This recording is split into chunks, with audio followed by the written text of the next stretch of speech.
அண்ணா திராவிட முன்னேற்ற கழகம், அமித்ஷா திராவிட முன்னேற்ற கழகம் மாறி போச்சு. டெல்லிக்கு போகிறதுக்கு முன்னாடி பத்திரிகையாளர் சந்திப்பு கேட்குறாங்க, எதுக்கு போறீங்க அப்படின்னு. இல்லை டெல்லியில் வந்து எங்களுடைய கட்சி அலுவலகம் இருக்கு, அதுக்கு சரியாக கட்டியிருக்காங்களா, பெயிண்ட் அடிச்சிருக்காங்களா, அதில் வந்து ஸ்க்ரீன் போட்டிருக்காங்களா, நான் பார்க்க போறேன். இந்தியாவினுடைய ராணுவத்துறை அமைச்சராக இருந்த ஜார்ஜ் பெர்னாண்டஸ் ஜெயலலிதாவை பார்ப்பதற்காக கையில பொக்கையோட போயஸ் கார்டன்ல காத்து கிடந்தார். அதான் வரலாறு. அப்படி இருந்த ஒரு கட்சி இன்னைக்கு டெல்லியில போய் கையை கட்டி குனி குறி ஓரமா நிற்கிறாங்க. உங்கள் மேல் உள்ள வழக்குகளை காப்பாற்றுறதுக்கும் உங்கள் மேல் உள்ள பிரச்சனைகளை சமாளிச்சுக்கிறதுக்கும் நீங்க போய் பிஜேபி கிட்ட கூட்டிட்டு வச்சா அடிமட்ட தொண்டன் எப்படி போய் வேலை செய்யும்? அதிமுக பொதுச்செயலாளர் எடப்பாடியா இருக்கலாம், பிஜேபி தான் ஓனது. ஏதாவது வேலை சரியா செய்யலைன்னா அந்த பொதுச்செயலாளர் தூக்கி இன்னொருத்தர் பொதுச்செயலாளர் போட்டுருவாங்க. தமிழ்நாட்டை ஒரு பீகார் மாதிரியே யூபி மாதிரியே ஆக்காம காப்பாற்ற வேணுங்கிற எல்லா பொறுப்பும் கட்சிகளுக்கு இருக்கு. இரட்டை இலையோட சேர்த்து மேல பூ இருக்கே, ஒத்துக்குறாங்க அதிமுக தொண்டர்கள். வணக்கம் தோழர். வணக்கம். இன்னைக்கு எடப்பாடி அவர்கள் டெல்லி பயணம், அமித்ஷாவை சந்தித்து ஒரு 45 நிமிடம் பேசியிருக்காரு.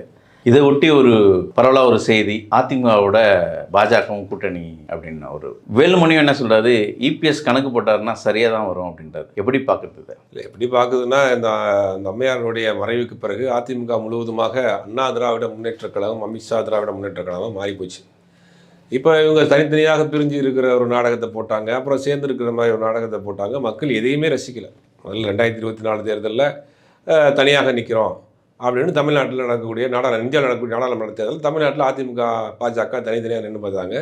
பட் அந்த தேர்தலில் பார்த்தீங்கன்னா அதிமுக முழுவதுமாக திமுக குறை சொல்லி தான் பிரச்சாரம் பண்ணாங்க. நடக்கிறது நாடாளுமன்ற தேர்தல், அகில இந்திய தேர்தல். ஆனால் இவங்க பிரச்சாரம் யாரை நோக்கி எதிர்த்து பண்ணாங்கன்னா திமுக எதிர்த்து தான் பிரச்சாரம் பண்ணி ஓட்டு கேட்டாங்க. அப்பயும் தெரிஞ்சு போச்சு, இவங்க ஒரு தொகுதியோடு ஜெயிக்க முடியல, பாஜகவும் ஜெயிக்க முடியல. அப்போ 26 தேர்தலில் தனித்தனியாக ரெண்டா இதே ரிசல்ட்டு தான் நமக்கு வரும், வேறு வழி இல்லை, நம்ம நாடகத்தை கழிச்சிட்டு ஒன்றா சேர்ந்துருவோம் அப்படின்னு இப்போ ஒன்றா சேர்றாங்க. அதனுடைய முதல் கட்ட தொடக்கமாக தான் அவர் நேற்று டெல்லி போயிருக்காரு. டெல்லிக்கு போகிறதுக்கு முன்னாடி பத்திரிகையாளர் சந்திப்பு கேட்குறாங்க, எதுக்கு போகிறீங்க அப்படின்னு. இல்லை டெல்லியில் வந்து எங்களுடைய கட்சி அலுவலகம் இருக்குது, அதுக்கு சரியாக கட்டியிருக்காங்களா, பெயிண்ட் அடிச்சிருக்காங்களா, அதில் வந்து ஸ்க்ரீன் போட்டிருக்காங்களா, நான் பார்க்க போகிறேன்னாரு. சரி போங்க அப்படின்னு விட்டாச்சு. அதுக்கு அங்கேயும் போய் பத்திரிகையாளர் கேட்குறாங்க. அதற்கு முன்னாடியே செய்தி பரவலாக போயிடுச்சு. ஒரு 8 மணிக்கு அமித்ஷாவை சந்திக்க போகிறார். இந்தியாவினுடைய ஒரு உள்துறை அமைச்சர் சந்திக்க போகிறது மறைவாக போய் தெரியாமல் பின்கட்டு மறைக்க முடியாது. அதாவது ஒரு ப்ரோட்டோக்காலில் அவர் யார் இன்றைக்கி மீட் பண்ணுறாங்கிறது ப்ரெஸ் ரிலீஸ் கொடுத்துருவாங்க. அப்போ காலையிலே செய்தி போயிடுச்சு. முதலமைச்சர் சட்டசபையிலே பேசிட்டார் இன்றைக்கி சந்திக்க போகிறாருங்கிறத. ஆனால் இருந்தாலும் இவர் மறைச்சார். ஆனால் மத்தியானம் 3 மணி வரைக்கும் மறைச்சார். நைட் 8 மணிக்கு போய் அவரை பார்த்துருக்கிறார். போய் எப்பயும் போல் சம்பிரதாயமான அந்த கையை கட்டி வரிசையாக கூனி கூறி வரிசையாக உட்காந்துருந்தாங்க அதிமுக தலைவர். உண்மையிலே பார்க்குறதுக்கு உண்மையில் வருத்தமாக இருந்தது, எப்படி இருந்த அதிமுக இப்படி ஆகிப்போச்சு அப்படின்னு. அந்த அம்மையார் ஜெயலலிதா அவர்கள் உயிரோடு இருக்கிற வரைக்கும் அதிமுகவை கூட்டணி பேச்சுவார்த்தைக்காக போயஸ் கார்டனில் தவம் கிடந்தார்கள் கட்சி தலைவர்கள். முன்னாள் மத்திய அமைச்சராக இருந்த ஜார்ஜ் பெர்னாண்டஸ், இந்தியாவினுடைய இராணுவத்துறை அமைச்சராக இருந்த ஜார்ஜ் பெர்னாண்டஸ் இந்த ஜெயலலிதாவை பார்ப்பதற்காக கையில் பொக்கையோட போயஸ் கார்டனில் காத்து கிடந்தார். அதெல்லாம் வரலாறு. எந்த கூட்டணி பேச்சுவார்த்தைகளும் இவங்க டைம் கொடுத்த பிறகு தான் கூட்டணி கட்சிகள் போயஸ் கார்டனில் வந்து பேசுவாங்க. அப்படி இருந்த ஒரு கட்சி இன்றைக்கி டெல்லியில் போய் கையை கட்டி குனி குறி ஓரமாக நிற்கிறாங்க. கேட்டால் நாங்கள் கூட்டணி கட்சி பேச போல் தமிழ்நாட்டின் உரிமையை பற்றி பேச போயிருக்கிறோம், இருமொழி கொள்கையை தான் எங்களுடைய இதுன்னு சொல்ல போயிருக்கிறோம் அப்படின்னு என்னென்னமோ போட்டு உருட்டுறாங்க. ஆனால் வெட்ட வெளிச்சமாக தெரியுது. அவர் போயிட்டு வந்த எடப்பாடி பழனிசாமி அமித்ஷா சந்திப்புக்கு பிறகு கொஞ்ச நேரத்தில் அமித்ஷா ஒரு ட்வீட் போடுறாரு. என்ன போடுறாரு, 2026 தேர்தலில் பார்த்தீங்கன்னா தேசிய ஜனநாயக கூட்டணி ஆட்சி தான் தமிழ்நாட்டில் வரும், நாங்கள் எங்களுடைய தலைமையில் தான் ஆட்சி அப்படிங்கிற மாதிரி அவர் பேசிட்டார். அப்போ என்னென்னா, சந்திச்சுட்டு போன கொஞ்ச நேரத்தில் வந்து இந்த ட்விட்டை போடுறாருன்னா, நாங்கள் கூட்டணியை வந்து கன்ஃபார்ம் பண்ணிட்டோம், பேச்சுவார்த்தையை முடிவு பண்ணிட்டோம், கூட்டணியை நாங்கள் கன்ஃபார்ம் பண்ணிட்டோம், கூட்டணியை கூப்பிட்டுலாம் பேசலாம், நாங்கள் சொல்கிறோம் நீங்கள் செய்யுங்க அவ்வளோதான் அப்படிங்கிற கூட்டணி உறுதிப்படுத்த மாதிரி எடப்பாடி அவர்கள் சொல்லலை. டென்ஷன் ஆகிறாரு. பத்திரிகையாளர் ஒரு கேள்வி அப்படின்னா, இன்னும் 1 வருஷம் இருக்குது, நீங்கள் இதுக்குள்ளே முடிச்சு போடாதீங்க, தமிழ்நாட்டோட மக்களுக்காக பேச வந்திருக்கோம் அப்படின்ற ஒரு வார்த்தை எப்படி நம்ம தமிழ்நாட்டு மக்களும் தமிழ்நாட்டில் இருக்கக்கூடிய ஊடகங்களும் தமிழ்நாட்டினுடைய பத்திரிகையாளர்களும் அவ்வளவு எடப்பாடி பழனிசாமி மாதிரியே எல்லாரும் இருப்பாங்களா அவர் சொல்கிறதா நம்புறதுக்கு? கூட்டணி ஒரு உள்துறை அமைச்சரை போய் சந்திச்சு பேசிட்டு வந்திருக்கீங்க, நீங்கள் வந்து ஏன் மறுக்கணுங்கிற? நீங்கள் காலையிலேயே டெல்லி சென்னைக்கு போகிறப்ப ஆமாம் இன்றைக்கி உள்துறை அமைச்சரை பார்த்து தமிழகம் சம்பந்தமான பிரச்சனைகளை பேச போகிறோம் சொல்லிட்டு போங்க, ஏன் மறைக்கிறீங்க? அப்போ சந்தேகம் நீங்களே பாஜக கூட்டணியை வெளியில் சொல்கிறதுக்கு பயப்படுறீங்க. அதான் ஏன் என்ன ஒரு தயக்கம் தான். கட்சி சின்ன படமாக போயிடும். பாஜகவை தமிழ்நாட்டில் இருக்கக்கூடிய பெரும்பாலானவர்கள் அதை ஏற்றுக்க மாட்டேங்கிறாங்க. அதிமுகவினுடைய அடிமட்ட தொண்டர்கள் யாரும் பாஜக ஏற்றுக்கல. இன்றைக்கி இந்த கட்சி இத்தனை நிலைமையில் இத்தனை கூறு இத்தனை சின்ன படமாக இருக்குன்னா யார் இதை செய்ததுன்றது அதிமுக உண்மையான தொண்டர்களுக்கு தெரியும். இன்றைக்கி யார் இந்த கட்சியை ஆட்டு வச்சுக்கிட்டு இருக்கிறாங்கிறது தெரியும். அப்படிங்கும்போது மீண்டும் ஒரு தவறு செய்கிறதுக்கு கூட்டணி பேசிட்டு வந்தீங்கன்னா உங்கள் மேல் உள்ள வழக்குகளை காப்பாற்றுறதுக்கும் உங்கள் மேல் உள்ள வழக்கு இது பிரச்சனைகளை சமாளிச்சுக்கிறதுக்கு உங்கள் உறவினர்கள் மேல் உள்ள வழக்குகளை காப்பாற்றிக்கிறதுக்கு நீங்கள் போய் பிஜேபி கூட கூட்டிட்டு வச்சா அடிமட்ட தொண்டன் எப்படி போய் வேலை செய்யும் பிஜேபிக்கு? அப்போ இதை உடனே சொன்னோம்னா அதிமுக பெரிய பிளவு ஏற்பட்டுரும். ஷாக் உடனே கொடுக்க வேணாம், கொஞ்சம் கொஞ்சமாக ஷாக் கொடுப்போம் அப்படிங்கிறதுக்காக தான் இப்போ நாங்கள் பேச்சுவார்த்தைக்கு போகல அது அப்படின்னு இன்னும் சொல்லிட்டு இருக்காங்க.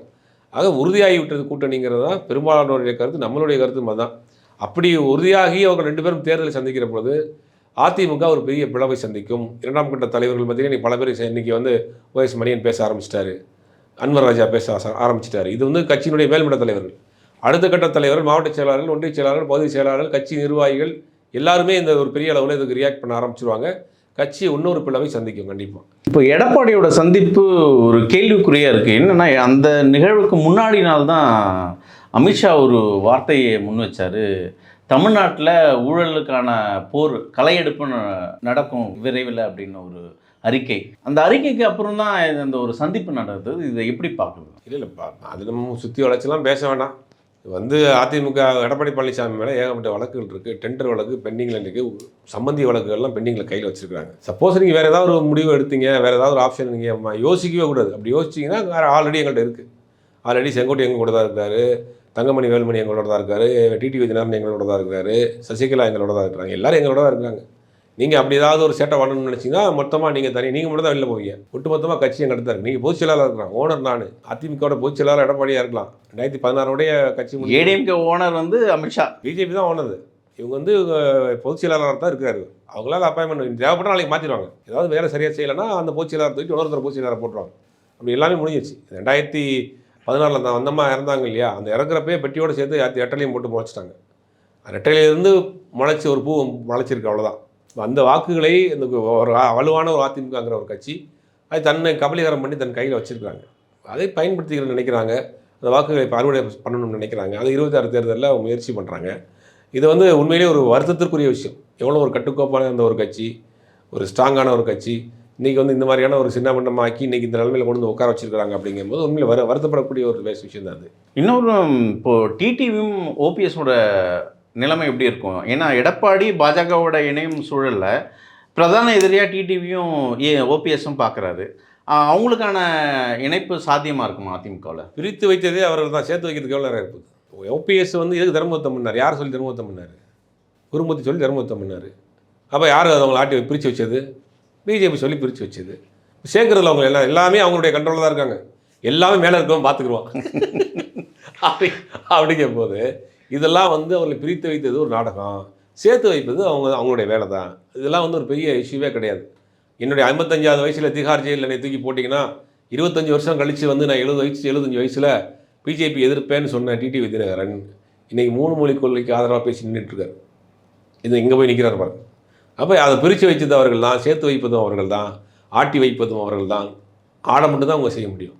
அப்படிங்கிறது தான் இன்றைக்கி அதிமுகவினுடைய தர்ம சங்கடமான ஒரு நிலைமை.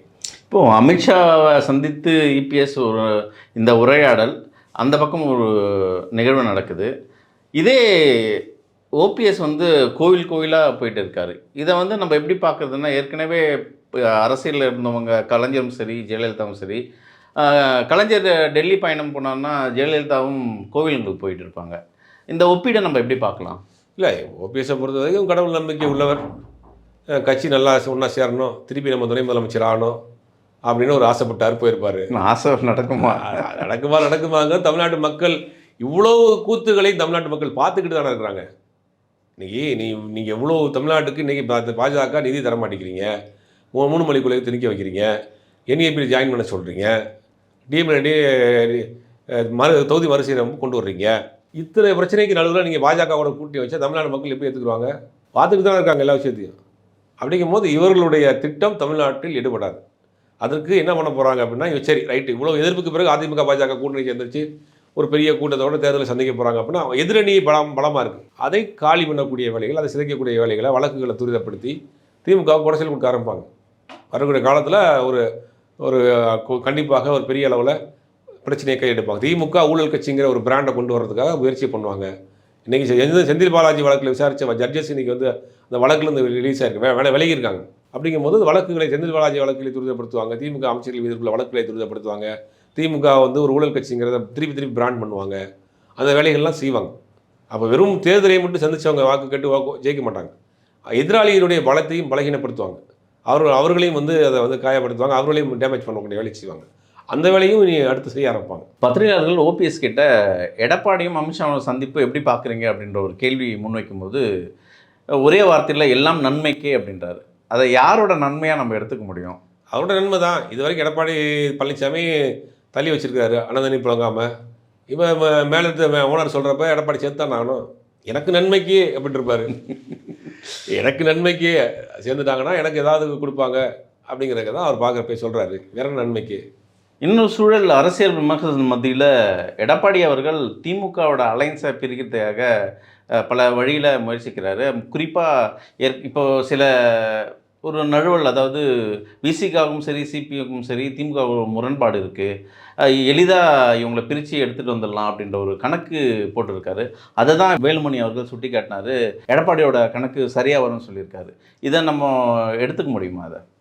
அதாவது பிரச்சனையின் அடிப்படையில் திமுக ஒரு கூட்டணி அமைச்சிருக்கு. இது வந்து பிரச்சனையின் அடிப்படையில், கொள்கை அடிப்படையில் ஒரு கூட்டணி இருக்குது. திருமாவளவன் பல முறை சொல்லிட்டாரு, நாங்கள் இந்த கூட்டணியில் ஸ்ட்ராங்காக இருக்கிறோம், கொள்கை ரீதியான ஒரு கூட்டணி 26 சேர்ந்து தான் தேர்தலை நடத்த சந்திக்க போகிறோம்னு சொல்லிட்டார். சிபிஎம் வேறு எந்த கட்சியில் போய் சேருவாங்க? இப்போ இவர் பிஜேபி கூட போயிட்டாங்க.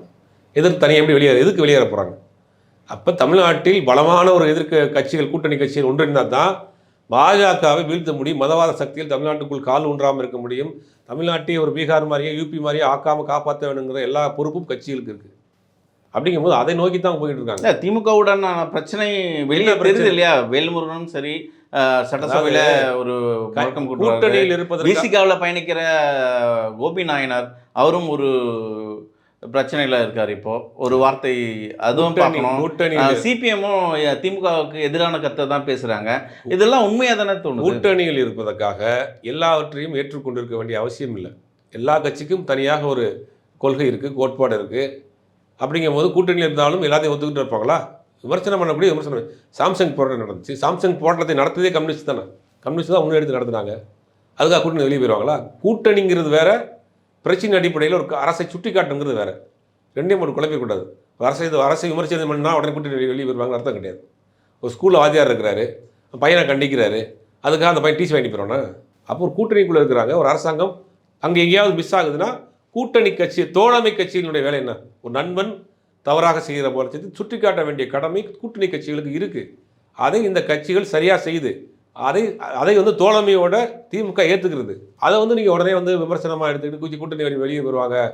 இந்த கூட்டணிங்கிறது வந்து தமிழ்நாட்டில் மதவாத சக்தியில் கால் ஊன்றி விடக்கூடாது, அவர் பல முகமூடிகளை போட்டுக்கொண்டு வருவாருங்கிறது கம்யூனிஸ்ட் தோழர்களுக்கு சரி, அண்ணன் திருமாவளவன் போன்றவர்களுக்கு மிக தெளிவாக தெரியும். அவர் எந்த ரூபத்திലേക്ക് வருவாங்க, எப்படிலாம் வேஷம் போட்டு வருவாங்க, என்னென்ன டிசைனில் வருவாங்க அப்படிங்கிறது தெளிவாக தெரியும். அப்போ அந்த சக்திகள் தமிழ்நாட்டுக்குள் கால் ஊன்றி விட்டால் யூபியை போல பீகாரை போல தமிழகம் மாறிவிடும். அது அடுத்த சங்கதிகளுக்கு நம்ம செய்யக்கூடிய மிகப்பெரிய துரோகம். அதற்காக கூட்டணிக்குள் 1000 முரண்பாடுகள் இருந்தால் பேசிக்குவோம். ஆனால் அவர்களை உள்ள விடக்கூடாதுங்கிறது ரொம்ப தெளிவாக இருக்கிறாங்க. அதன் அடிப்படையில் அவங்க ஒரு கூட்டணி அமைச்சிருக்காங்க. டீலிமிட்டேஷனாக இருக்கட்டும், NEP 2020 இருக்கட்டும், தமிழ்நாட்டு கொடுக்க வேண்டிய நிதியாக இருக்கட்டும், GST இருக்கட்டும், இந்த 3 மொழி கொள்கையாக இருக்கட்டும், எல்லா விஷயத்திலும் ஒற்றை புள்ளியில் நிற்கிறாங்க. எதுக்கு வெளியில் போகிறாங்க?